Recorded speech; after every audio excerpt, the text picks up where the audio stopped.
Hey guys, this week we learn all about Josh's first trip to Cosmo, his new gambling focus, and more, so stick around.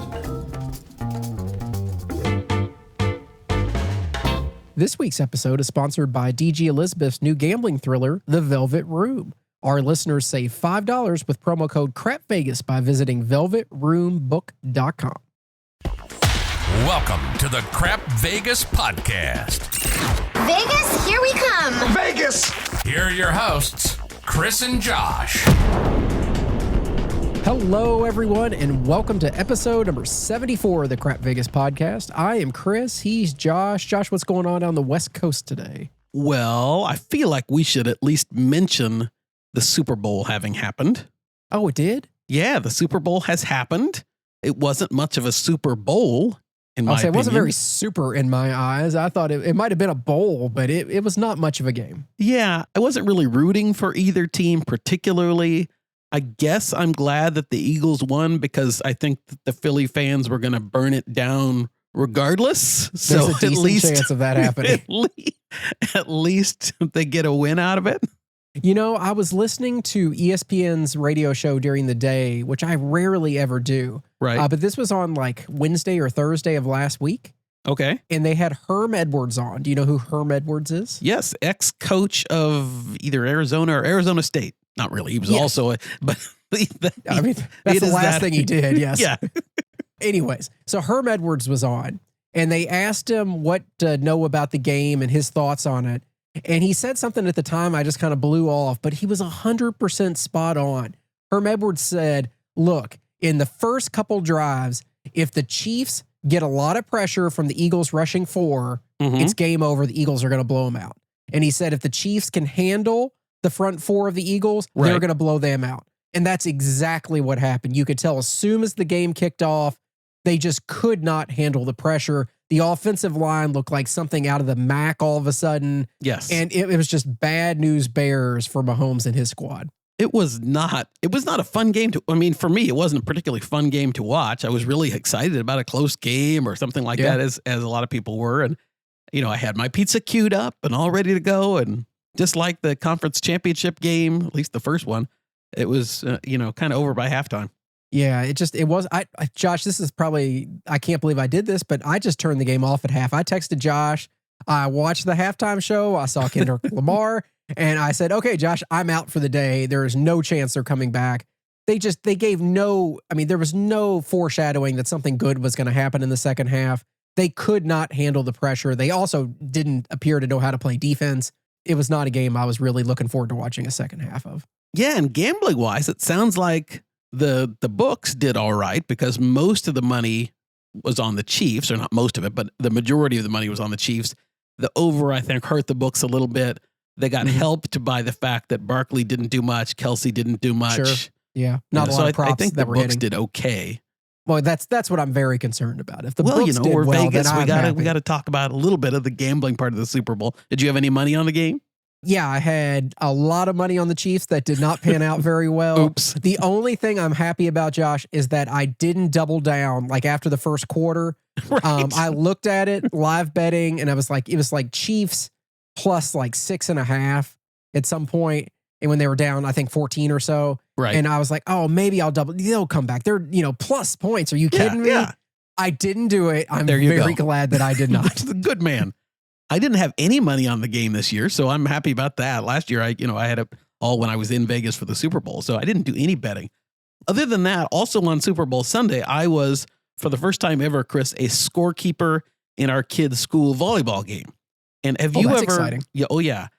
I thought that scorekeeping. I was voluntold that I needed to be scorekeeper, and I understand. I thought that scorekeeping would just be 1 on this side, 2 on this side, 1, that kind of thing.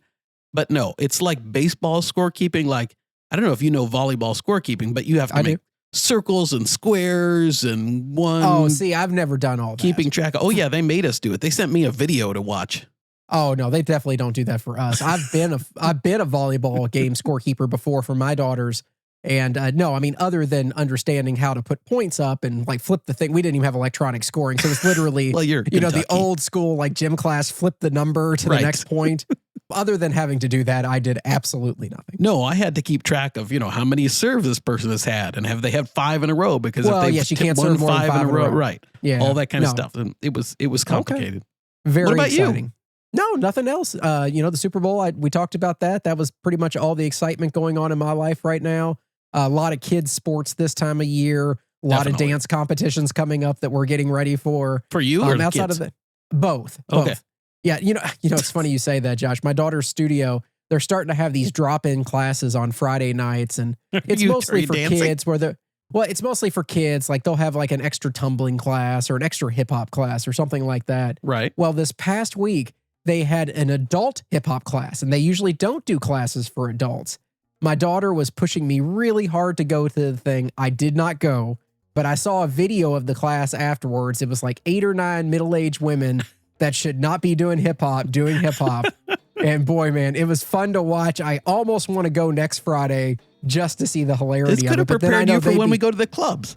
Oh, yeah. Josh, I already know how to get down to the club. We go to especially Dre's. hip-hop. That's really the one where you need the hip hop. 100%. Yeah. And you know me, and I love Kendrick Lamar. The halftime, that was probably my favorite halftime performance of anyone this year. Any halftime performance this year. Yes. Perfect. Yeah, exactly. Okay, Josh, with all that said, let's let people know how to get a hold of us. You can reach us via email. That's podcast@crapvegas.com. You can join us over on our Facebook page. That's crapvegas.com/Facebook. You can leave us a voicemail. That's crapvegas.com/voicemail. Or the easiest way is always going to be on Twitter. X. He's at Vegas Duffy. I'm at Small Whale 13, or the show page is at Crap Vegas. There's only so many ways to say X. There is. You can draw it out. You can say it quickly. Right. Josh, when I was in high school, I can spell it. I took a lot of French, did in grade school, high school, I took it in college. I was fluent in French for a decent while, but when I was also in high school, I took Chinese. And I didn't learn too terribly much Chinese. I did go to China for a couple weeks. Okay. But the only thing I remember about the language was that they have like 8 different accents that they can use on words. Right. So like when it comes to like the word shoe, it can be like shoe, Right. shoe, Okay. shoe. Yeah. And like all these different accent marks, and they all mean completely different things. So like shoo can mean like the brown horse ate the cow, or something stupid like that. Okay. And that's what I'm thinking of as you're talking about the different ways of saying X. I was thinking about, as you're telling that story, I'm thinking to myself, I'm going to do X in accents going forward. Please do. That Yeah. would make things much more X. exciting. Wow. might be That was great. That might be the best I have. Okay, moving along. Previous episode feedback. We got an email from Gene. Gene said, "Hey guys, I really love the new social media roundup segment, even Woohoo. Josh's intro, although it was too long," she says. I agree. I did drag way too long. Gotta let it She said- breathe. Yeah, that's what you said. She said, "You guys talked about how certain room types are only available when going through a host. What do you think is the nicest room you have ever had that you didn't deserve at that time? And where did it happen? Thanks, Gene." Well, thanks, Gene. Mine is an easy one. It's the salon suite at Wynn that I had the one time. That was a special request that I made to our host to say, can you get me a nicer room? Because I think it was a weekday visit that I was there, and he never gives us upgrades to suites or anything like that. And Not even when they're available. And Nope. he said, I'll take care of you this trip. And it was the salon suite, which is fantastic. I had the massage room in the suite itself, which was amazing. Really, really beautiful suite. So that's the one I can think of. Yeah, I'm thinking for me, it's going to be one when I was first starting to go to Vegas. I would try the $20 trick, and a couple times it got me some really nice suites. I mean, in modern times, I wouldn't consider them nice at all, but I do remember when I was first starting off, I did the $20 trick at Luxor one time and got upgraded to a super nice suite there at the time. I think I've talked Is about this it. the one It you had where the pool table? No pool table. It did have a piano, and it had a TV that rose out of the footboard of the bed when that used to be a big thing. So yeah, that was completely undeserved. I was like a $300 budget gambler at the time, and it was really awesome. But unfortunately nowadays, maybe you could say Sky Suites, Josh, that we don't really deserve those. They're not but part at of this our point, offers sometimes. Yeah. But at the same time, I feel like we do deserve them. Yeah, I do too. I was checking the app fairly recently. I don't know if you've noticed, Chris, but on the MGM app now, it has the, if you come this weekend, this is what you could get kind of thing. Oh, no, I didn't know It's that. kind of fun. Like if you can make a, spur of the moment trip. And so I don't remember what property it was. It was one of the, the lower tier properties, but I could get some room that had a pool table. I don't remember if it was fancy. at Luxor or Excalibur or, whatever it was, but it was some park or something. But I could get such a nice room if I came the particular weekend and have a pool table. I was tempted. See, it's kind of stupid, but I would really like that. Like, I like shooting pool.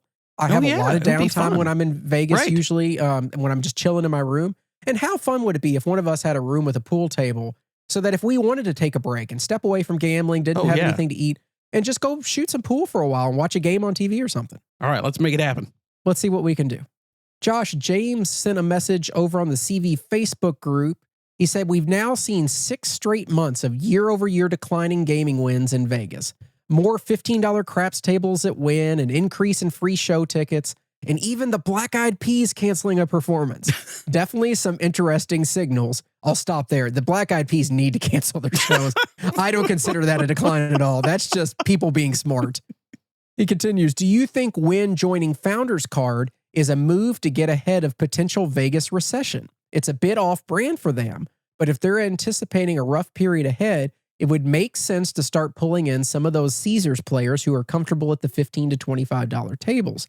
Vegas has had incredible expansionary runs, but nothing lasts forever. And with a new administration possibly starting to trade more, prices will keep rising while wealth declines, at least in the short run. If that fear takes hold, travel and gambling are usually the first things to take a hit. What do you all think? Just some food for thought. Are we starting to see the cracks in the Vegas boom? Well, James, thanks for posting on the Facebook group and thanks for being a moderator. That's a good question. My thinking is that Vegas gambling revenue is down, but I have a hard time believing that Vegas is in for a recession unless the whole country goes into one, in which case Vegas would be hurt. But I don't know. I see the move by Wynn with this roll to win table that's now gone and the Founders Card thing as maybe Wynn is being impacted a little bit by Fontainebleau. Maybe they're losing some people to Fontainebleau or Resorts World or some of the higher end players that they're trying to cast a little bit of a wider net. I don't know. I don't see Vegas really slowing down. I mean, you've got the new properties opening. It's possibly that it's watered down a bit with the extra properties. What do you think, Chris? Yeah, I'm not sure, Josh. I mean, James is 100% correct in the fact that I have seen more $15 tables at Wynn for sure in the past 6 months than I've ever seen in my whole time going there, which is strange. Yeah, I don't know. I don't think they're losing players to Fontainebleau. I don't think that's what it is. Well, I'm just trying to think of some reason they'd be. I mean, you got more players. I mean, you got more properties now than you've ever had. Yeah. So, I mean, that is 100% true. It's easier to spread out a little bit. And I do think when things start to tighten up a little bit, people are going to go to the properties where they feel like they can get the most. And you and I both know that Wynn does not give the most comp-wise when it comes to offers and stuff. Right. But that being said, if I really think that Wynn was kind of trying to go that direction and entice gamblers to come more, I feel like we would see it in our offers and stuff. And That's a good point. I'm not seeing anything where they're like all of a sudden now like doubling offers or increasing this or increasing that. And I can't get a suite now just as much as I couldn't get a suite before. Right. That hasn't changed. I don't know. I'm not sure 100% what's going on. I don't think the Founders Card is a play towards those players because still at the end of the day, I don't think they really want those $15 players. They'll do it in the morning for an hour just to get the table going. But you never go in the afternoons and see win tables at $15. That doesn't happen. I am really curious, though. We'll see, earnings calls and earnings reports from the casinos will start to come out probably pretty quickly for the first, well, I guess it'll be the end of fourth quarter of 2024 that we'll hear the financial results for. So that'll be interesting. And then I'm really curious to hear how the Super Bowl results shake out as far as performance for the casinos. I was seeing some stuff on social media that looked like it was just maybe down. So we'll see. Yeah. Yeah, it sure seemed that way. And Josh, you know what? For those listeners that care about those earnings calls, the best place in the world to get that information is going to be over on our Patreon page when we do an earnings call episode. It is, which should be coming up soon. I'll keep an eye out for those. Okay, final feedback of the week. There was a comment over on the CV Facebook group from Doug. Doug said, on the topic of tracking rolls, I've done a system in the past to track my own rolls. He sets the dice, Josh, to 2, then 3, then 4, all the way up to 12, all the different dice combinations you can set. So that keeps that in 10 roll segments. So he knows every time he gets back to 2, he's now on roll 11, and he just keeps going that way. He said it's a pretty solid, easy way of tracking your rolls, although he's definitely abandoned it when hitting a certain point of inebriation. One thing I have started doing a little bit recently, and I used to never do this, I have started sometimes on certain rolls, especially if it's going poorly, I've started putting my earnings from a roll in the rack in a different area just so I can kind of keep track of how much I've won back on the roll. Do you ever do that at least? Yeah. Well, first of all, Doug, I think that's a really interesting way to track rolls. I think even if I were inebriated or not, I would have a hard time doing that more than past 3. Like, I think I would 2, forget 3, at that. what was I on? Yeah. Right. But anyway, back to your question, Chris. Yes, I mean, people always make fun when I send a picture of my chip rack, as you do when we're playing next to each other. It's a mess, yeah. But there is a little bit of a method to my madness. So I do take my winnings and try and put it on the lower of the 2 slots of my rack. Okay. And I'll cut out red chips and white chips and that kind of thing, but I'll at least put my greens or blacks down below. So I have a very rough idea of where I stand in relation to what I've started with. Yeah, so I do that. Yeah, I've tried to as much as I can recently, Josh, especially when it's going poorly, because I usually don't do this, but when things are going poorly, I've tried to make sure I do that, keep it in my rack. Right. I've tried to start collecting a little bit more when I'm playing if things are going poorly. So especially like if a 4 or 10 hits quickly, I'll pocket the whole thing, no press play. By default, my 6 and 8, I always take it from 150 to 180. I always throw a nickel in and do that press move. I've tried to start collecting once or twice there if I can. So yeah, I'm trying to make steps to make it last a little bit longer. But every time I say I'm going to put the chips to the side to track how the roll went, halfway through, especially when you're playing heads up like I am most of the time at my local casino, I'm usually the only person at the table. It goes so quick because the dice are coming back so quickly. I just throw it in my rack in a random place and then I lose track of where it was. I get it. It's hard to do, but it's good to keep some eye on where you are in the roll as far as, absolutely. If you've covered your initial bets, that kind of thing. So you at least have some idea. 100%. Okay, so Josh, you're back from Vegas. You unfortunately went without me, which was extremely sad. It was extremely sad for me too. I cried every day. I'm sure you did. Although you were actually very hard to get a hold of this trip. You weren't as responsive as usual. I was busy, and when you're having these excellent crap sessions, it's hard to always text you back. Okay, I call bull on that one because that's definitely not true.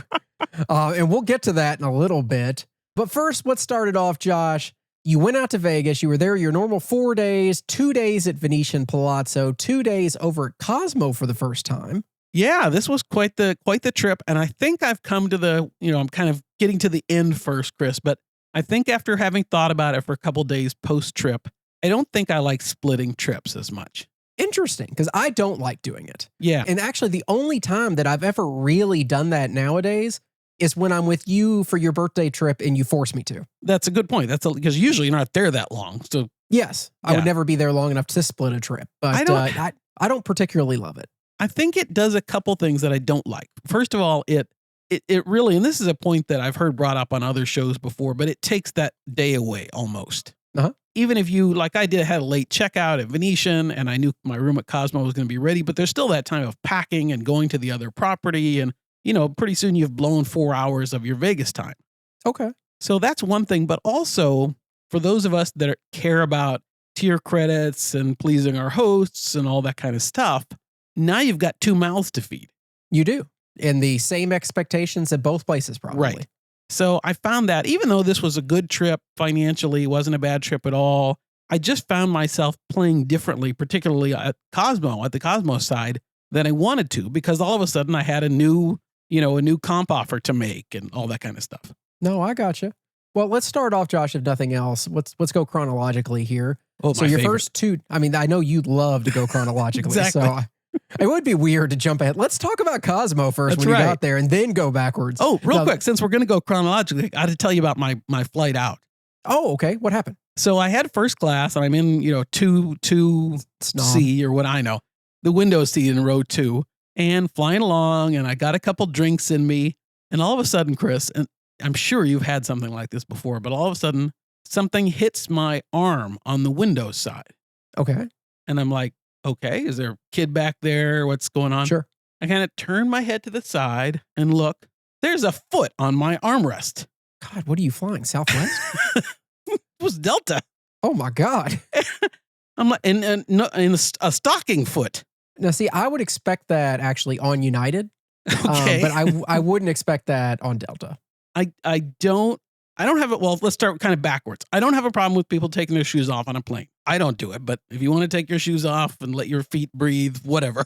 I think it's strange, but I don't really care one way or the other. Yeah. I think I did it on like international flights as a kid. That's different. And they usually Yeah. give you slippers.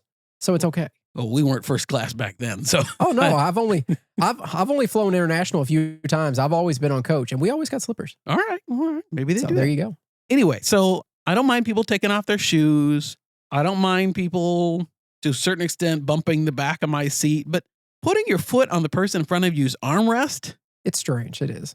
So I whacked it. Oh, I definitely wouldn't have done that. But that's one way to solve the problem. I gave it the forearm shiver elbow back into the foot. Oh, jeez. So Yeah, it was a one and done though, right? It was She a didn't one try and to do- done. Yep. But the Okay. person never put it back.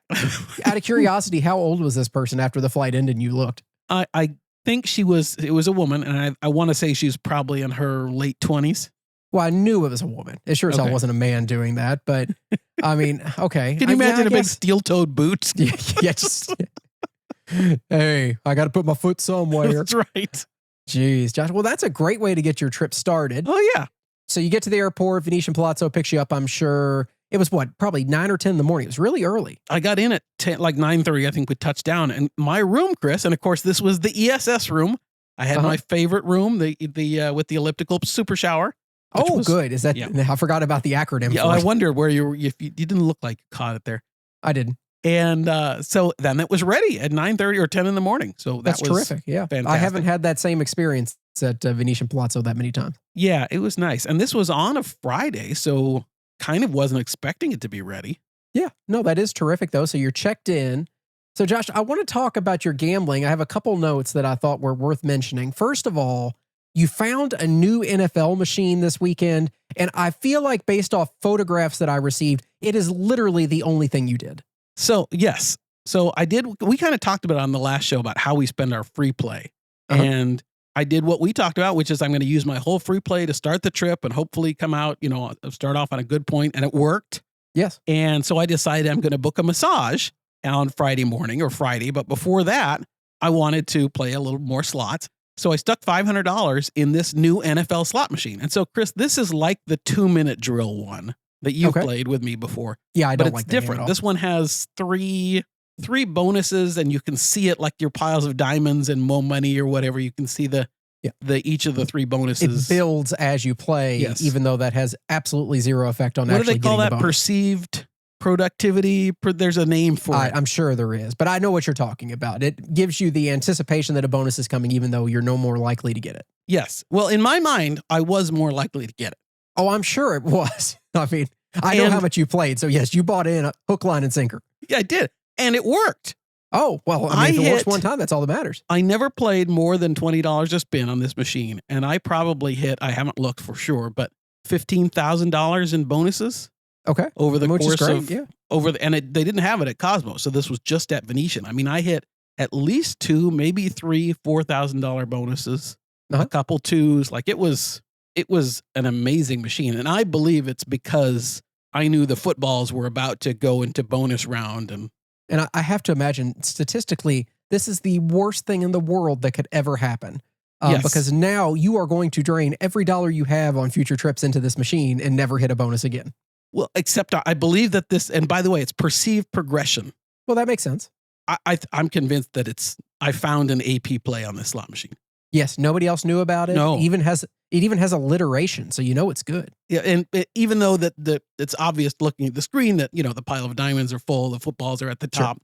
Anyway, Mhm, it worked for me. mhm. So I had Oh, a good. great time playing that. At one point, I was down a little bit. I played the football machine. I was back up again. Oh, it was just your secret weapon. Anytime things weren't going well, go It play was. that game and you're back. Now, was this on the main floor? Yes, this is on the Cool. main floor at Palazzo. I didn't see it at Venetian, just on the Palazzo side. Ooh, So, that's never a folks, good if you're sign for the looking for future. an AP play, the NFL slot machine on the Palazzo side. This advice is not guaranteed. I Don't was take going to us say as, that. Oh, Lord. Yeah. Watch out. So, Josh, I'm glad you did find a new game that you like because we even talked last episode about maybe branching off and trying some new things. The only question else I have along those lines is what did you find slot service wise on the main floor? Because I've usually been disappointed at Venetian Palazzo main floor slot service. It wasn't bad. One time, one of the mornings, actually, I think it was this first day when I was waiting for my massage because it's been kind of a hurry. So I hit that jackpot. I'm like, I got to go get my massage. And it was taking forever for the slot attendant to come. Yeah. So I see a slot attendant walking towards me and she's got clipboard out and all that stuff. And I said, oh, are you for me? And she said, no, actually, I'm for, somebody else close by. She said, but I'll go ahead and take care of you in just a second. Mm-hmm. So I'm like, super. So she finishes doing what she's doing. She comes over to me. She's taking my ID, doing the paper, whatever it is they do at the beginning. And all of a sudden, the person that I think was assigned to me came. Mm-hmm. Okay. And was giving the first lady the evil eye. Well, Josh, you strong-armed her and I created didn't the mean situation. to. Look what you've done. They almost came to blows. Like it was, this is my jackpot. Well, but the tips are pooled. I mean, so what's the big deal? I don't even know. I was like, I'm sorry, I didn't mean to steal your Jeez, causing all sorts of customer. problems. I know, exactly. That fits your personality perfectly. But overall, slot service on the main floor, I thought was pretty good. Like I didn't find myself thinking this is an interminably long time, anything like that. Yeah. Okay. The other thing, Josh, I wanted to ask you about gambling wise there over at Venetian Palazzo. You said you had a crap session with Barb that was special, and I'm curious what made it so special. Well, she's just fantastic. And I can't remember the rest of the name of the crew, but there is a dealer. She looks a lot like, and Chris has played with her. She looks like Jane Lynch. Really tall, slender woman. She's older, but that's if I were to pick out somebody. She is just, makes the whole experience so much fun to play with. And then there's an older guy that is also tremendous and just a lot of fun at the tables and nonstop thanking you for tips and that kind of stuff. So kind of to cut to the chase, Chris, I played 3, maybe 4 crap sessions over the course of the trip. 5 minutes each. 5 minutes each. Yep. Didn't hit a single anything. I think I hit one side of the all tall small a couple times, but nothing to write home about. And it was like, so I think I will talk more about it, I think on a future episode, but I'm going to change the way I play crap so I can play longer. Okay. And have my buy-ins for less so that the swings aren't quite as great and I get to enjoy it in a different way.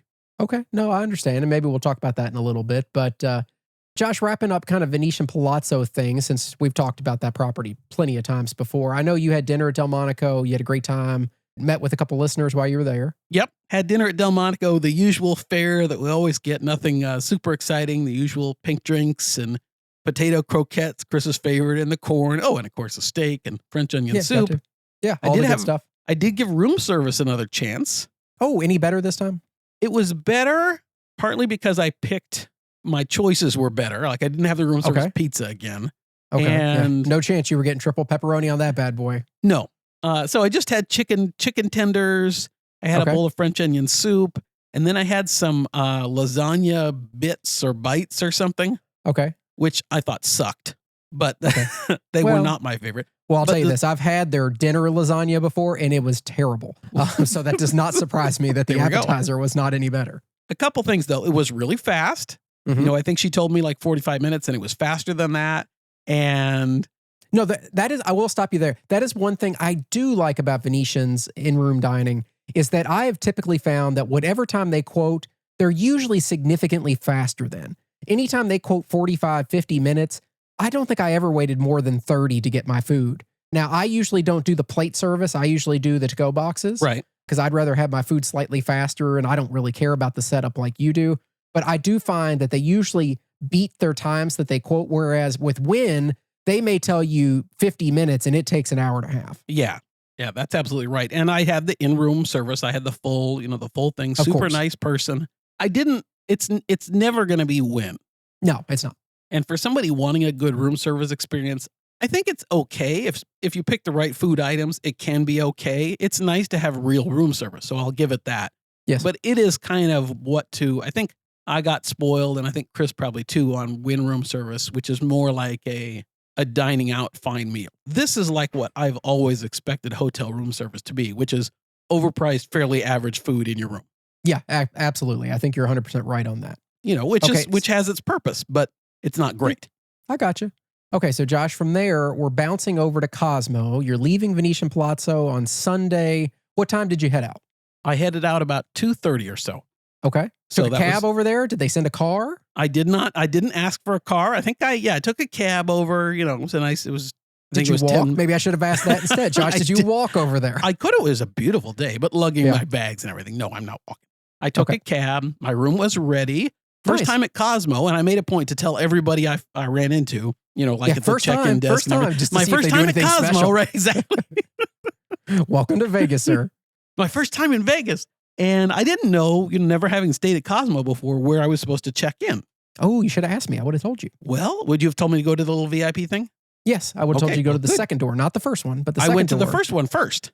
Yeah, that's not for you. Who gets the first one? That's for their hotel guest partners, like I don't know who are they paired with now? Marriott, or that used to be Marriott. I can't remember. I think because they're MGM. I think it's Marriott now. Yeah, I think that's what that was for. The second door that you head in before you get to the main area, that's where you want to go if you're a VIP. Gotcha. Well, so I went to the first one and they said, we can help you, but you actually want to check in next door. Yes. And so they took me. They walked me from nice. door number That was one very to nice door of them. number two. Yeah. And very nice person. And my room was ready. I had a room on the 58th floor. Mhm. This was the wraparound terrace. Ooh, yes, which is my favorite room they have. It was amazing, and I was very proud of myself. I did go out on the balcony a few times.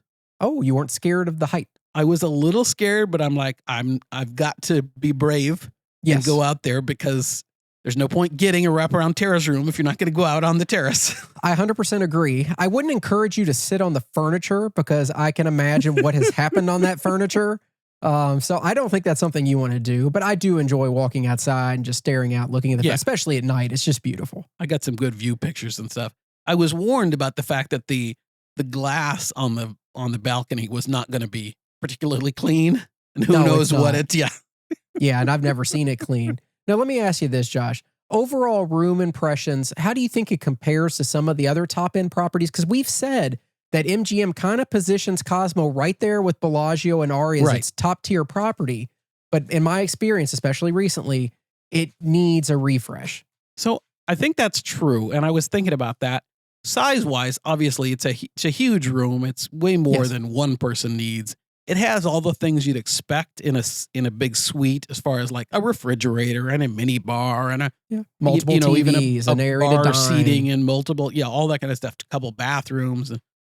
But it's more, it definitely needs to be updated, but I'm not quite sure what it needs. It's not update. It doesn't need updating like Venetian has the grandmother room. I don't think it's like that. Every time I've been there recently, it just feels beat up. It's the same thing I would say about the Cromwell. The Cromwell design aesthetic isn't bad. It's just the room is beat to crap. All the furniture is dinged up and some of the drawers are broken and towel racks are falling and it was toilet better paper than that. I mean, that's what I've experienced. So, I mean, it's just, it's fine, but it just needs some of the stuff to be replaced. A little, and it didn't have the tech that you're used to, at Wynn or at Sky Suites. It wasn't even close to that level. Or Aria, I agree. And when I think about comparing it with Sky Suites, which is, in the MGM family, one of the nicest rooms I can get at Cosmo, it's the nicest room I can get at Aria. There's no comparison between the two.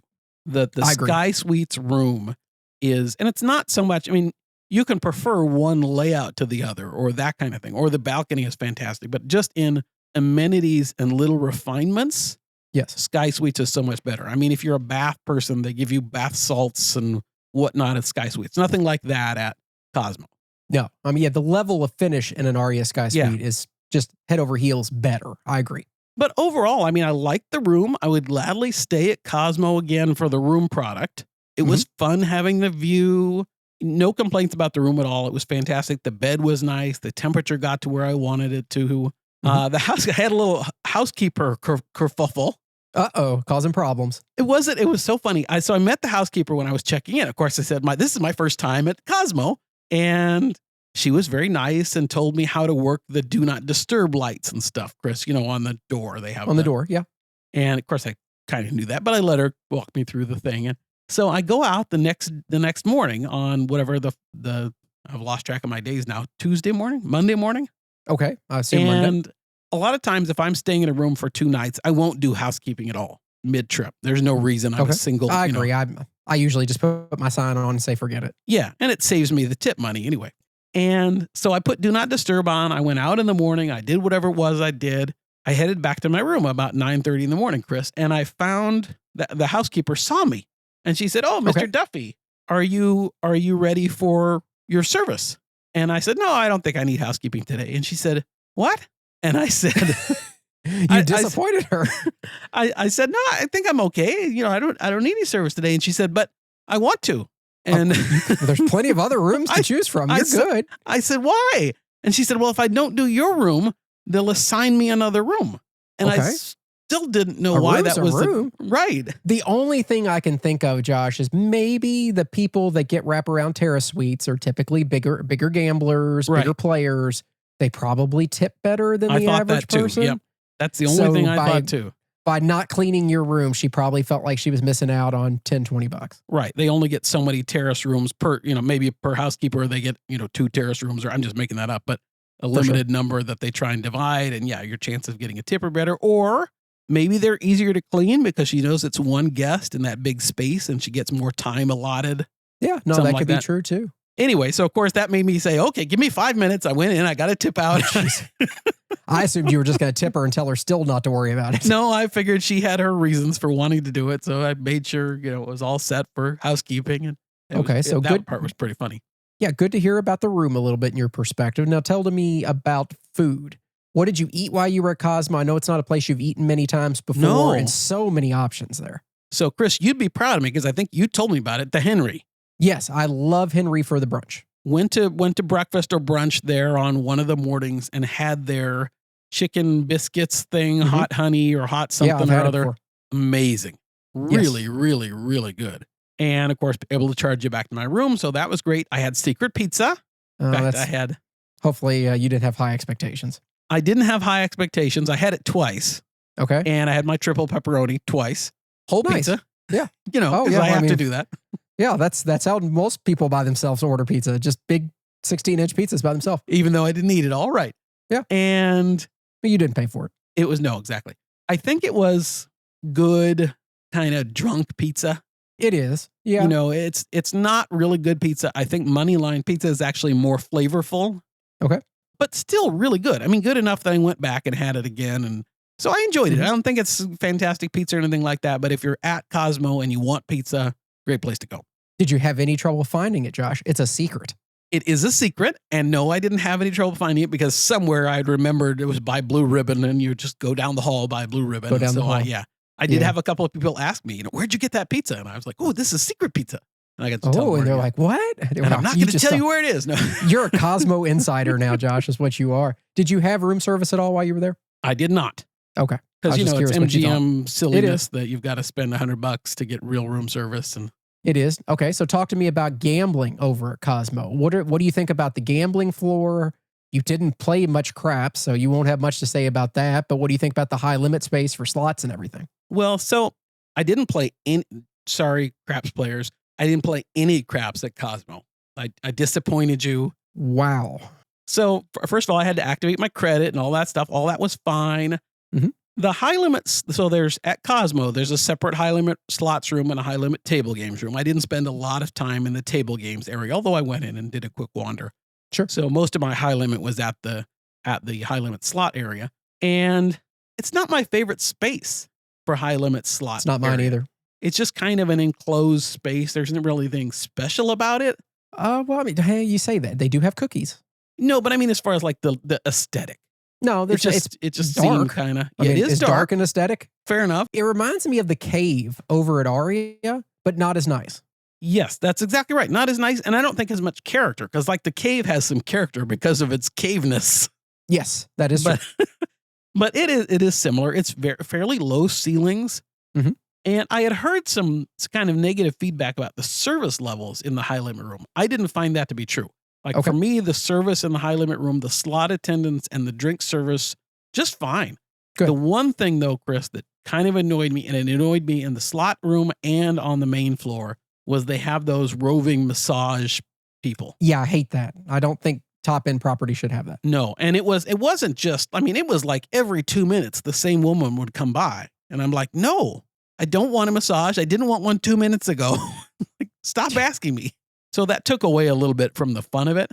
So, Chris, one thing I did, and I was I started off with more of a negative impression on the high limit room at Cosmo than I ended up with. I think I kind of grew to like it more. But so I decided the first full morning that I was going to go over and play at Aria.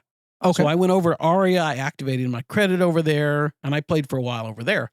So I'm in the cave at Aria, and the guy behind me, all of a sudden I hear noises, and I look behind me, he hit $189,000 jackpot. Jackpot. How much was he betting? $400 a pull.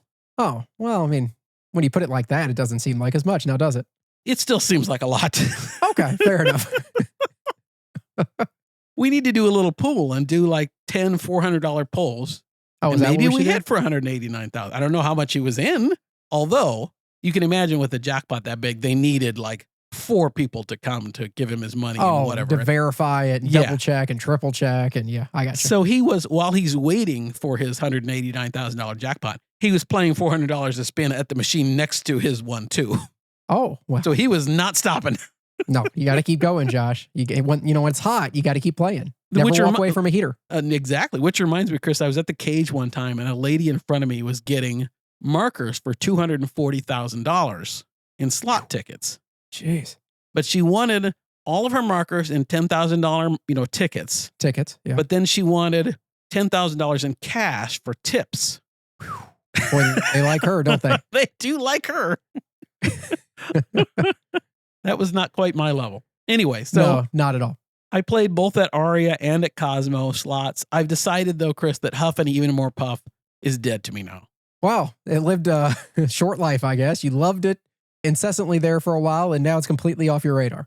I just found myself dumping money into that thing to try and get the upgrade jackpot. Yeah. And you have to get one of those or it's just going to be a losing proposition all the time. Right. So I was playing a fair bit of Huff and More Puff, which I still like, but I'm going to try and be done with the Huff and Even More Puff. We'll see. Okay. I understand. I'll keep that in mind next time we go together and see if you hold true to that.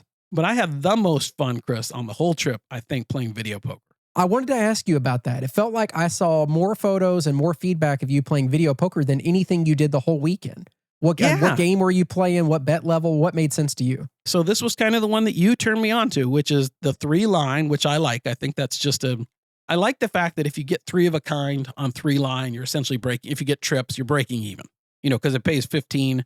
If I'm doing $30 a pull, if I'm doing $2 a spin, $30 a pull, 3 line max bet, and I hit 3 of a kind in one of my 3 hands, it breaks even. Yes, correct. I like that a lot. That's kind of why I like 3 line better than 5 and so on. Yes. So that's what I was playing was $2 a pull, max bet, or I guess $30 a pull, $2 a spin, max bet, total of 30. Yeah. And twice, Chris, I hit 4 aces with the good kicker that pays. So I got nice. $4,000. Right. Yeah, that's awesome. It's a great hit. $4,000 twice. It's I like got hitting $2,000 once. It's like hitting a single royal flush on a $1 game. I think it counts that way. But you had to bet 6 times as much. But other than that, it's pretty much the same thing. Except for that part. Yeah. So I played a lot of video poker and, I was aware of the fact that I wasn't accumulating tier credits nearly as fast as I might otherwise be. Half as quickly, pretty much, yeah. Yeah. But it was really fun. And I could see myself, I see why people like to just sit and drink and boring Jack comes to mind, sit and drink and play video poker. I quite enjoyed it. No, I'm glad to hear that. I mean, it definitely makes your money last a lot longer sitting at a video poker machine than it ever would at a craps table or even at a slot machine if you're not hitting some big jackpots. Now, Josh, on social media, I saw over the weekend or early in the week that some people got stuck in elevators at Cosmo. And I know that somehow impacted you, but you weren't one of the people stuck on the elevator, right? Nope, I didn't get stuck on an elevator. So on the second to last day there, my last full day, I was pretty much kind of where I wanted to be gambling wise. I'd gambled plenty. Video poker was done. I just lost a fortune back in Huff and Even More Puff. And I was mad at doing that. Fortunately, I won a little bit back of it. So that part was okay. But I'm like, I just want to book another massage. Now, I have never had a massage at Cosmo before, so I've never been in the spa there, so I'd have something to compare it so we could talk about it. Uh-huh. So I booked a massage at I can't remember the name of the spa at Cosmo. Really nice space, Chris. Smaller than like the Aria Spa or the Wynn Spa, but a really nice space. So I booked a 100-minute massage. I'm in the middle of the massage, Chris, and there's soft music playing and it's dark. And all of a sudden, mid-song, the music just stops. Okay. And I'm like, okay, that's unusual. Was there a record scratch as it happened? You're exactly right. And so I'm like, all right. And then the massage therapist stops and goes out the door. She said, she may have not said anything. She may have said, I'll be right back. And she opens the door. I can tell she's left the room. Okay. And I'm like, okay. She comes back in. She's not saying anything. She's fiddling around. And I'm pretty sure she's going to try and start music on her phone, which is exactly what happened. Are you sure that you weren't at a strip club and this was a massage room? It sounds like it, doesn't it? So all of a sudden, she starts playing music on her phone, goes back to the massage. Finally, the massage is coming to the end. And we started chatting a little bit, and she said, the power's out.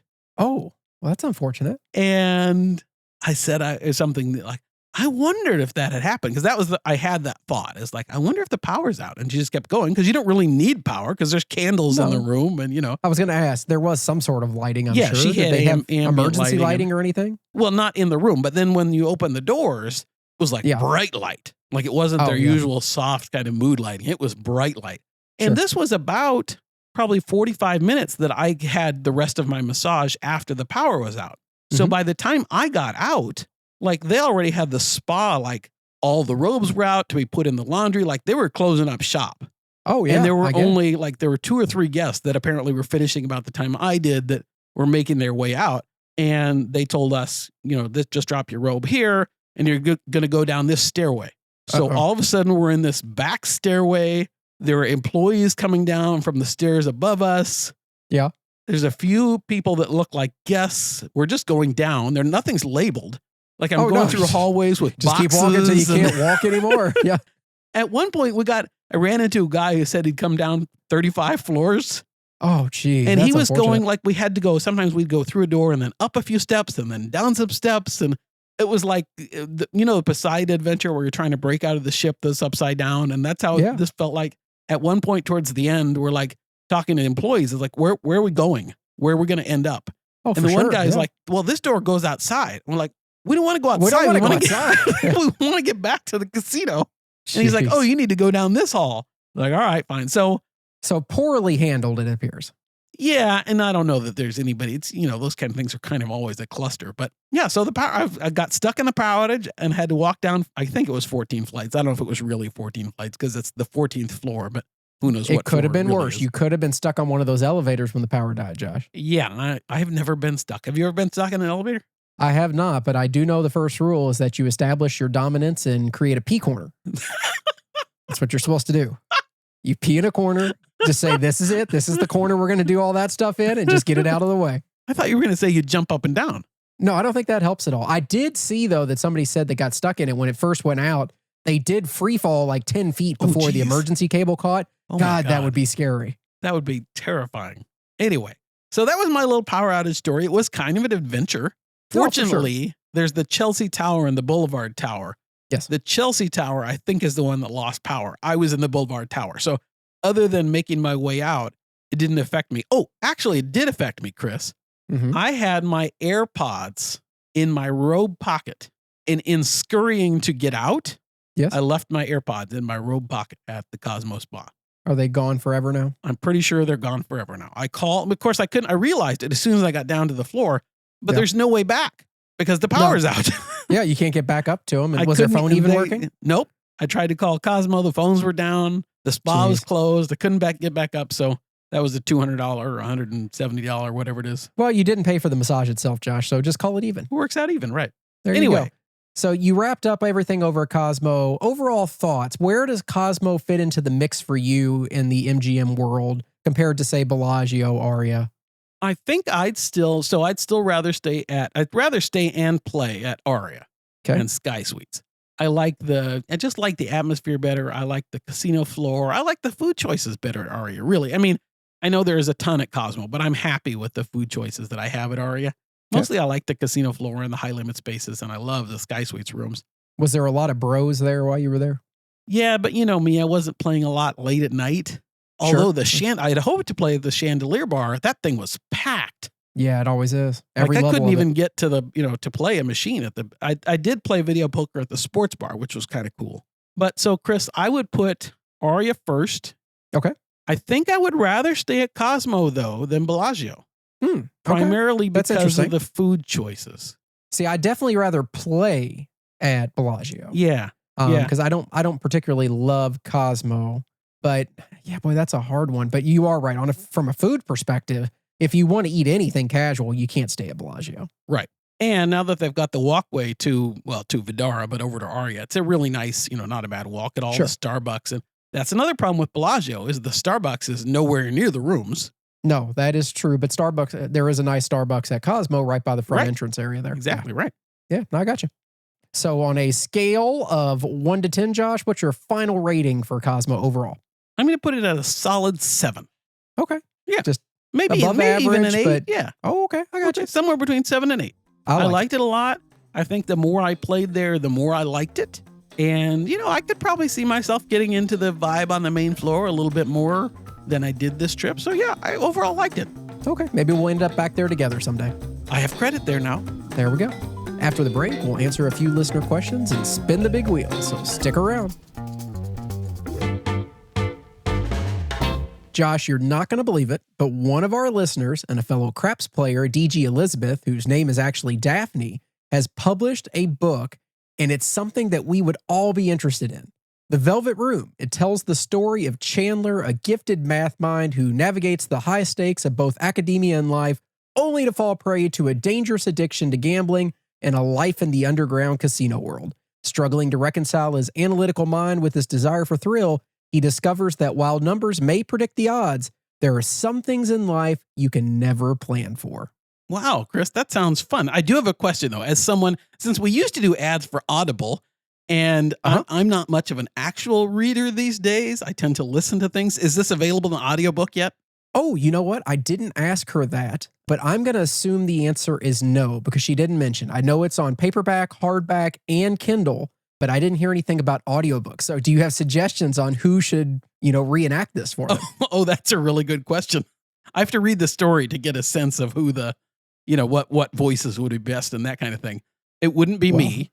I'm going to say it's not me, not even having read it yet. I don't particularly want to do it either. Although I will say, Josh, I received an advance copy of this book since she was a listener of the show. It was great. It was a quick read. It was fun. I really liked it. Some of the areas even felt like it mimicked my own life other than some of the crazier things that happened. So it was just a lot of fun. It's like 200 pages. Highly recommend people pick it up. You can fly through it. Oh, I'm looking forward to it. I'll have to put on my reading glasses. So to purchase your copy today, visit her website over at velvetroombook.com, or you can grab it on Amazon. She's got an author page over there. It's amazon.com/author/DG Elizabeth. Zorkfest 2025. It's almost here, Josh, right? It's coming. We're right there. It is. We're less than a year away. Oh, good. Now, I think we were less than a year away after the last Zorkfest, but we probably were. Has a location been announced yet? Las Vegas. Other than that, not that I've heard. Well, that's good though, Josh. I'm glad you said that because that means that our listeners can still get pre-sale tickets for $218.88 by going over to the Travel Zork website and picking those things up. Because I think the price changes as soon as the actual property's announced. All right, I'll take your word for it. So get those advance tickets now. Chris, I think we should take a minute, and we sometimes do this, to actually talk about Travel Zork itself rather than Zorkfest, since it is a ways away. My wife and I were talking about a trip. We went 10 years ago on a trip to Ireland. And right now, I don't know how your kids are with flying, but our kid isn't really all that crazy right now about flying. Okay. And so I was talking to someone about ways to break up a long trip like that to Ireland, and someone suggested going to Iceland, making a stop in Iceland. So that got me thinking about just a trip to Iceland and seeing the Northern Lights and doing all that kind of stuff. And that's the kind of trip, really some fun trip like that Travel Zork and Michael Traeger and the team at Travel Zork would be great to help you out on. If you want to do a trip like nothing you've ever done before. If you really want to live it up and have a VIP experience, Michael and the team at travelzork.travel would be a great place to go. Michael is fantastic at answering questions, about offering suggestions, about really getting a feel for what you want as a great experience on a trip and working to make that happen. Yeah, absolutely. So yeah, Josh is right. Head on over to travelzork.travel today. Get your plans in there. Michael will get you all set up, and I'm sure you'll have a great time. Okay, hopefully everybody enjoyed those advertisements from our wonderful sponsors. So Josh, I guess it's time for listener questions. Oh, real quick, Chris, I thought of a couple things about my trip that I didn't mention before that I made a couple notes and I wanted to tell you about. So one of the video poker machines that I played at Cosmo in the high limit room, and this was actually by accident. I thought it was playing regular video poker, and this thing I know there's dice involved. Ooh, fancy. Have you ever heard of hot roll video poker? I have heard of it. Okay, that's what I ended up on. It. Right. I didn't even know it. I had to look up what did I play when I got home. And Ooh, so this is like you can bet on that gambling segment. You can teach everybody a new game. I'm not going to do that because you know me. I don't focus on the rules very much and all that kind of stuff. Okay, I tried. What do you want? Mark, this is a segment for you on the next one of your shows. Talk about hot roll video poker. All I know, Chris, is that at some random times, 2 dice roll. And your hand at that moment, if you're playing 3 lines, which I was, that one of the lines that gets the dice rolled randomly gets a multiplier of whatever is rolled. Oh, interesting. And then if that hits, then the next roll, it's all 3 lines get that multiplier. Oh, cool. That is fun. But the catch is, and I could be wrong on all of these rules, so don't quote me, yeah, as I usually am. The catch is that so I was playing 3 lines, $1 each, so normally $15 a pull. It was doubled. It was $30 a pull. Oh, wow. I was going to say it's like 1 extra credit per line, but you're saying it's the full thing. Wow. So it was doubled. So it was $30 a pull. But when I looked at Wizard of Odds, it actually comes out to the same house edge. So the dice same house edge as what? As normal video poker. So as a regular double, if I were playing just $30 a pull, $2 max bet, 3 line, it's the same house edge. So the dice thing doesn't. But the swings are obviously going to be bigger. I was going to say, it's obviously going to significantly increase your variance on the machine.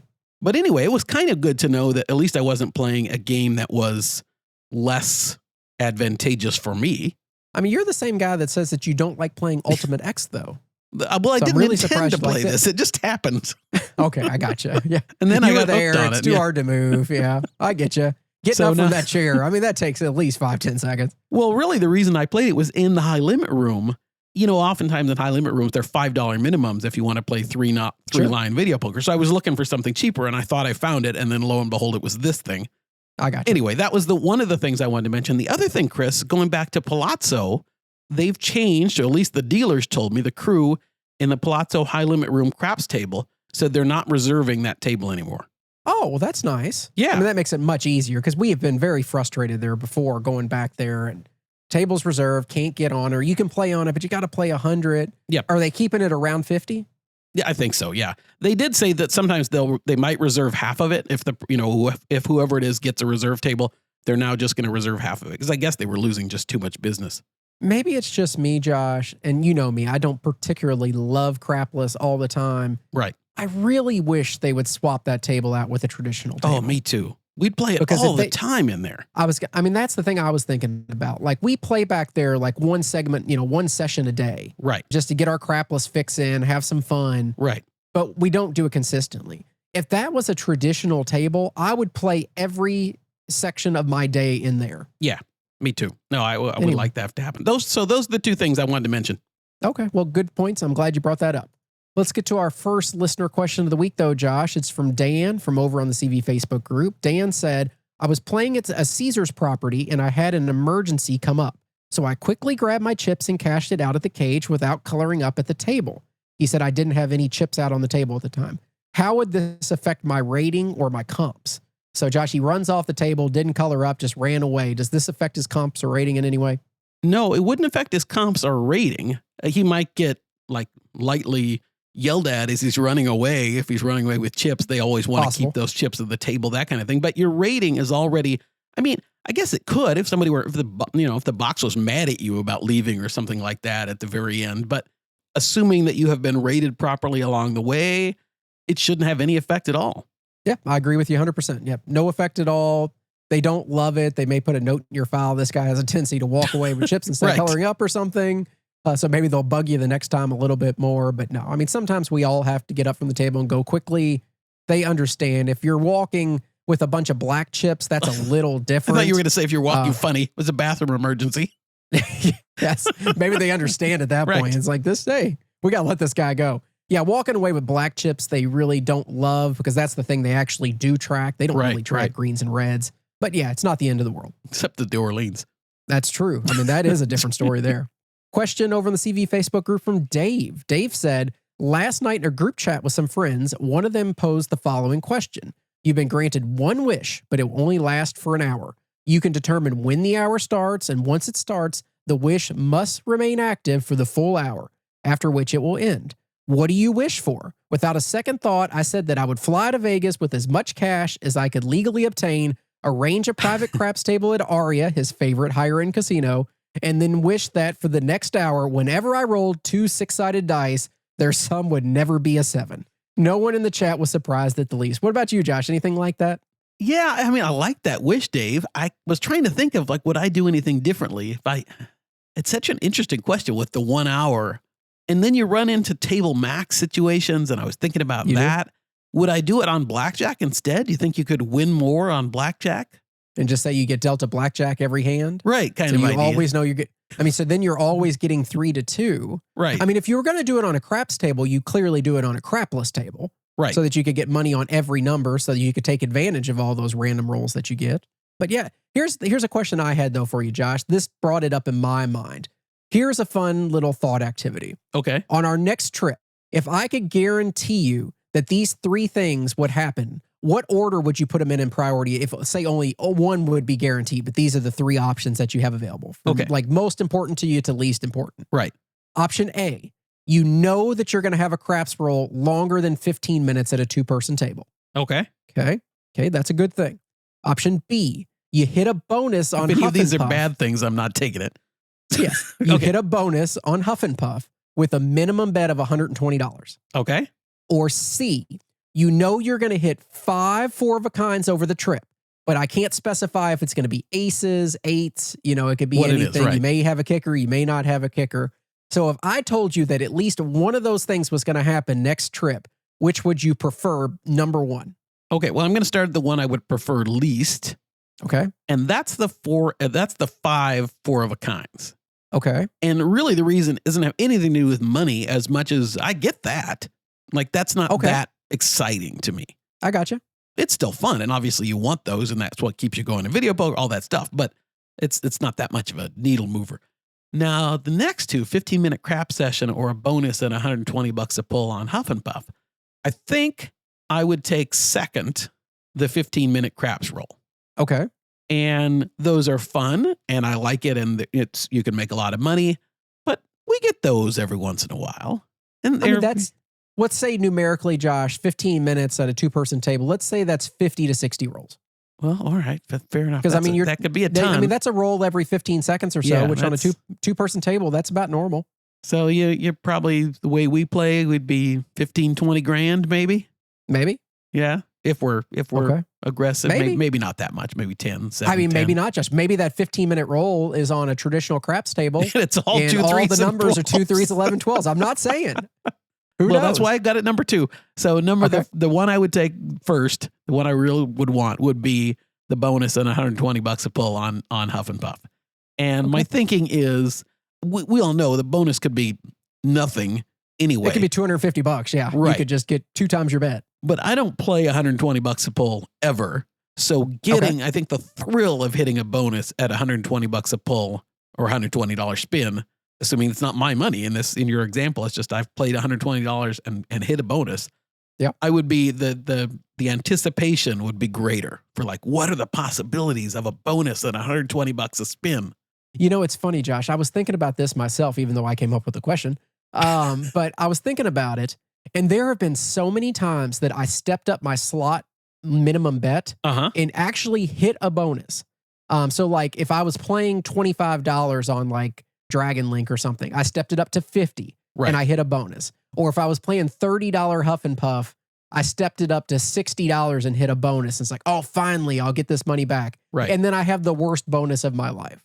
It's happened multiple times where I've got those, like on Huff and Puff on a $60 bonus, I didn't get a single house. You know, Right. it's just like nothing. You just get the 3 you Right. started with. And you're like, what was that?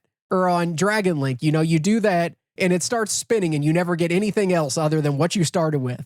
So you're not guaranteed anything there. I feel like a 15-minute craps roll for 2 people, you're going to win some money. Oh, yeah. Yeah. You're going to win some money. There's very few ways around it unless literally it's only horror numbers the whole time. So from my perspective, I would put the craps roll first because that's Okay. most important to me. I would put the 4 of a kind second. Oh, we're up. And We're I would put the reversed. slots third because I don't think the slot bonus really guarantees anything. It doesn't. You're right about that. That's true. And the 4 of a kinds obviously do guarantee something. The 15-minute roll. Probably at least 250 credits for each one. Yeah. Yeah. All right. I get your thinking. I just think about the anticipation of what that jackpot could be. Okay. Another question, an email from Sarah. My boyfriend and I are heading to Vegas next month for March Madness. Are there any properties you find are worse to be at during that period than others?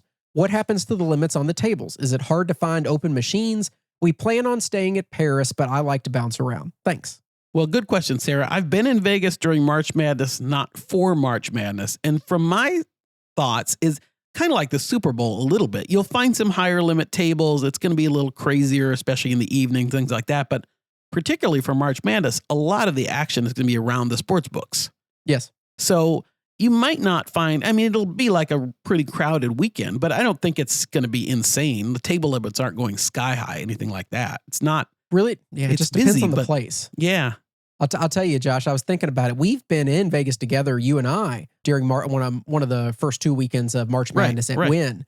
And if you remember correctly, the table limits were over $100 at every table, almost the whole time we were there. I we believe ended you. up I don't playing- remember, but yeah. We had to play over at Encore a decent amount during that trip just to get away from that. So you do run into it some of the higher level properties, and Wynn has a really nice sports book that's pretty close to the craps table. So I get Right. that. The only place that really came to my mind when you asked that question was Cosmo. Cosmo, Oh, yeah. for a some good reason, point. it's so bro heavy anyways, that when it comes to March Madness weekend, I have been there multiple times on March Madness weekend staying at Cosmo. Right. And I used to sit in the high limit room and play blackjack back then. This was pre-Craps Chris. And it was just, it was insane how many people were there for that. Table limits were going through the roof. Even the table limits and high limit were jumping up like crazy. I would avoid Cosmo that week or those 2 weeks, the first 2 weeks of the tournament, and Makes maybe sense. win. But I think everything else, you'll probably be fine. Yeah. Good question, Sarah. Thank you. And Josh, the final thing of the week, you know me, I was just browsing around on social media and I found a person out there that put out a list of things that you must do when you're in Vegas your first couple times, things you have to accomplish. Okay. And I thought I would run some of these by you to get your thoughts on it. Okay. It's a quick list. You ready? Yes. Okay. First, a Cirque du Soleil show. Your first trip in Vegas? Sure. I can go with that Yeah. as a good first Okay. trip. Yeah. I mean, keep in mind, this could be the first couple trips, just things Yeah. that you need to do when you're first going to Vegas. Gotcha. Second thing, a helicopter tour. Well, I don't think I'd put that in your first couple trips to Vegas. I think it's a great thing to do. I think it's a lot of fun, but I can think of other kind of first trip to Vegas things. Okay. How about a Slotzilla zip line or a fly link at the Link Promenade zip line? I think I would do if you're into that kind of activity, which the helicopter kind of fits into, I would do the zip line and probably over Fremont Street, honestly, for the experience side of it. If you're into that first Okay. before helicopter. I got you. Stunning city views at any rooftop bar. Well, sure. That's all. Vegas is pretty, Strat. You could do the high roller. Sure. I like that. Yeah, I mean, no, that'd be a good part option. of the fun thing about taking somebody to Vegas for the first time is to show them the things that make the city special. And I guess to a certain extent, that's going back to the helicopter thing. You get that on the helicopter too, but it's just more expensive and it's more of a deal. But showing them the Las Vegas lights at night is a really fun thing to do. However you do it, whether it's a rooftop bar or the high roller or a helicopter ride. I agree. Indoor shooting at Battlefield Vegas. I feel like that's more of a thing. I mean, unless that's your thing, I feel like that's more of a thing to do when you've run out of all the other stuff to do. I mean, I've been to Vegas 70 times and I don't Right. think I've ever done it. So I'm still here, amazingly. Okay, couple last ones. Riding the Big Apple coaster at New York, New York. I like that as a first thing to do. It's a fun kind of get your first time Vegas roller coaster thing. Yeah. Okay. Drive a sports car at Speed Vegas. I feel like that's kind of like the shooting. I feel that's a little later down the road. It's not really Vegas-y to me. Yeah, I've done it. It was a lot of fun. I highly recommend it, but I also don't think it's something you need to do when you first get out there. How about the Adventure Dome over at Circus Circus? Unless you have kids, there's no reason to go to the Adventure Dome whenever you're in Vegas. Okay. How about, Josh, the last one on the list here that they said you have to accomplish? You have to explore the Punk Rock Museum. I didn't even know this existed. So, Me either. so where is it? And then once you figure that out, go do it. I don't think that's a first trip thing, unless, again, it kind of depends on what you're into. If you're really into punk, then I guess you'd know it was there. But Okay, Josh, it's between the Arts District and I-15. okay. Not an area that I visit too terribly often. Me. Is that by Lovett? No, opposite direction. It features 12,000 square feet of museum space dedicated to punk rock, hands-on experiences, museum exhibitions, music, and tattoo artists. Well, there we go. This is a plug for the Punk Rock Museum. I know, this is an unpaid advertisement, and I will never go, so you guys go check it out. Let us know what you think. Okay, Josh, I think that wraps it up, so let's go ahead and keep it moving. Patreon, that's patreon.com/crapvegas. Josh, what's new over there? Well, last week we released episode 10 of our CVTV watching Casino Confidential, the last episode of Casino Confidential. So we wrapped up the series because there was only one season of Casino Confidential. It was a lot of fun. Chris and I really enjoyed that. If you're not a patron and you want to join us, you can go back and watch the CVTVs from the beginning and watch that show along with us. It's worth watching. And if you want to join us over there, we always try and do some special things. We talk about it all the time. And we've got coming up soon, as Chris mentioned, I don't know the exact date, but we'll be doing a CVP show on casino earnings calls, all sorts of fun stuff over there. Absolutely. And I hate that the show has ended, Josh. Big spoilers, that we could share towards the end of what happened, because I didn't see it coming. No, I didn't either. But just a really fun show. Josh is trying to pull together all the people that were on the show for a reunion. Still efforting on that. We haven't made much progress there. But if you do have a recommendation on the next show you'd like us to cover over there, shoot us an email or leave us a message. Let us know. Yeah, for sure. Okay, so a big thank you to the new patrons over the past couple weeks, Josh. That's Lena, Tom B. with a KCS membership. Thank you. Sherry R., Eric A., and Philip B. with an annual KCS membership. So thank you, Philip. Thank you, guys. Thank you, Tom and Philip, especially. Yeah.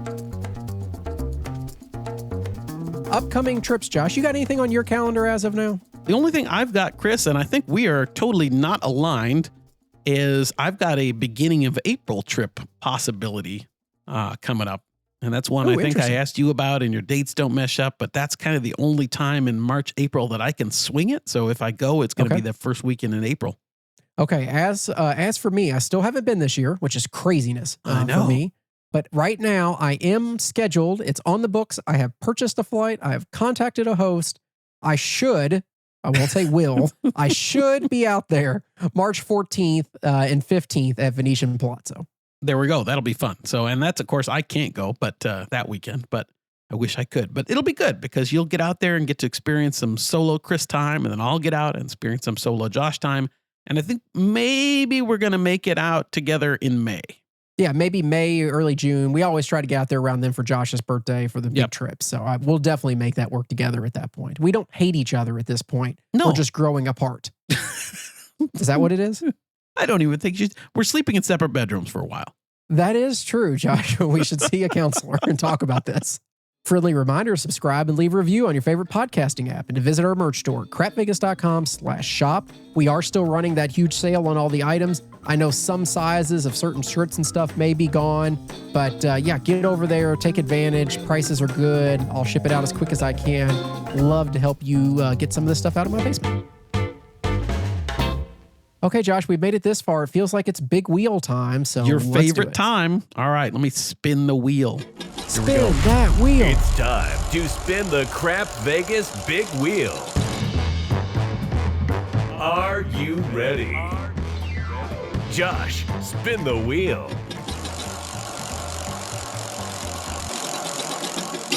Oh, Chris, the wheel's a little different this week. Ooh, It's got a would you rather question on it. interesting. I know, I wasn't expecting that at all. All right, Chris, Sure. here you go. Here's the question. If you were stranded at a casino for 2 weeks, casino hotel property in Las Vegas, and you couldn't gamble or leave the property, and you have to stay in a regular room, would you rather be stranded at Cosmo, Venetian Palazzo, or Wynn Encore? And just a normal room? Normal room, no gambling, 2 weeks, you can't leave the property. Where would I you mean, want to be stranded? I mean, everybody would say Wynn because they have by far the nicest rooms.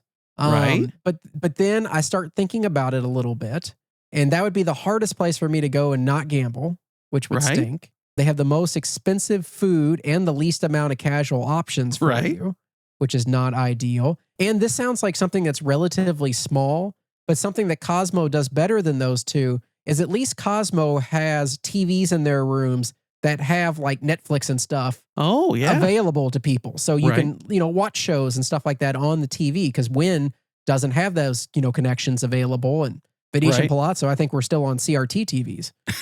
So, I mean, we're a little behind there still. Factoring all that in, I'd say Cosmo as long, especially if it was a balcony room. If It's a terrace regular room. Well, so it's a city room? Yeah. Oh gosh, Josh, I'll just stay home. No, you got to do it. You got to pick one. It's a would you rather. It's not, Okay, I'll say Wynn then. I could live with the inconveniences of some of the other stuff, but their rooms are the nicest out of all of them. they are. Although I was really happy with the Cosmo room that I had. As I said, You didn't something- have a base Cosmo room though, Josh. You but I mean, I had think like a- the bedding would be the same and stuff. I didn't have anything special bedding. So like, Okay. as long as I'm happy with the bed, for me, I was thinking as I read the question on the wheel, I'm thinking, I think it would be Cosmo for me, kind of along some of the lines you alluded to. First of all, I think the dining options, there's a greater variety of Oh, dining yes, options. If absolutely. I'm there for 2 weeks, it's good variety, there's some good casual stuff. And the people watching, like if I can't gamble, Oh yeah, that I is would true. at I least didn't be even able to consider watch that. people. Yeah. Especially if it's spring or later. Their pool crowd is definitely worth checking out for a while. Right. All right. Let's spin the wheel again. Go ahead.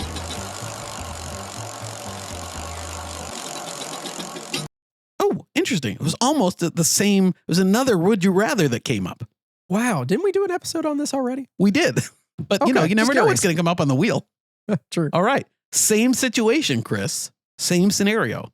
Plaza, Oyo, or Circus Circus? Oh, ouch. Oh, 2 gosh. weeks, no gambling, can't leave the hotel. Regular room.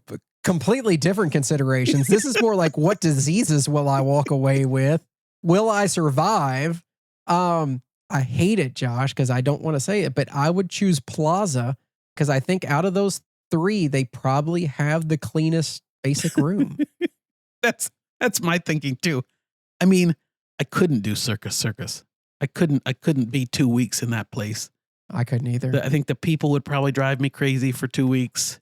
And Oyo, I mean, I feel like the chances of getting attacked by bedbugs is like 90% in that period. Well, and Oyo's so small too. I It mean, is. you're just limited as if you can't leave the property. What are you going to do at Oyo for 2 weeks? No, that's true too. Yeah, I wasn't even thinking about that. So yeah, that'd be my pick, Josh. I'm going Plaza. And at least Plaza, you can look out the window at Circa and the pool there and some of the Fremont I'm Street not experience. there, but I can see pretty things. Yeah. Right. And I you've gotcha. got the carousel bar down, can't Sure, drink, yeah. but you can't gamble, but you could sit there and people watch. People watch. Yeah, Yeah, absolutely. I'm with you on Plaza. All right, that's what the wheel has today. Okay, Josh, anything else before we get out of here? No, Chris, I think that's all the fun I've got. I really had a good time in Vegas. It was super fun. I liked Cosmo a lot. Probably won't go, as I said, out of my way to stay there again, but I'm really glad I did. Okay, yeah, I'm glad you experienced it too. It's a place that I've spent a lot of time at. I've played there a lot. I've stayed there a lot. It seems like it's in a little bit of disrepair. I think we've kind of grown as Vegas visitors, Josh, and it's just not a place that's someplace that we find, comfortable now. Yeah, although I will say, now that I have credit set up there and I'm more familiar with the food options and things, I could easily see myself, if I'm staying at, Aria, going back to Cosmo for various things. I mean, I was going to say, if nothing else, Josh, on our next Aria trip, at least now if we go over there, you have credit available and I Exactly, can just right. borrow from I you can or loan you whatever some I money, need right. to do. Yeah, I mean, you can just take a $10,000 marker and be like, here, Chris, take this. And I'll be Exactly. like, I'll pay you back someday, Josh. Someday. Okay, this has been a ton of fun, guys. Thank you so much for listening, and we will talk to all of you soon. Thanks, everybody. Bye-bye. Vegas, here we come. Thanks for listening to the Crap Vegas podcast. Have you ever been to Vegas? Check out all our recent news and our Vegas trip calendar by visiting crapvegas.com. See you in Vegas.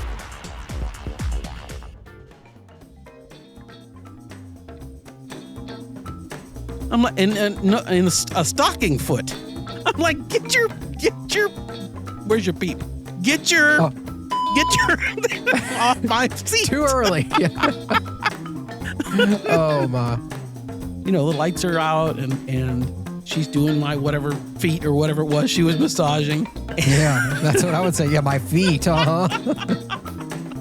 Interesting what you chose there. Hold on, I'm gonna. Most people would say back, neck. I'm gonna rephrase.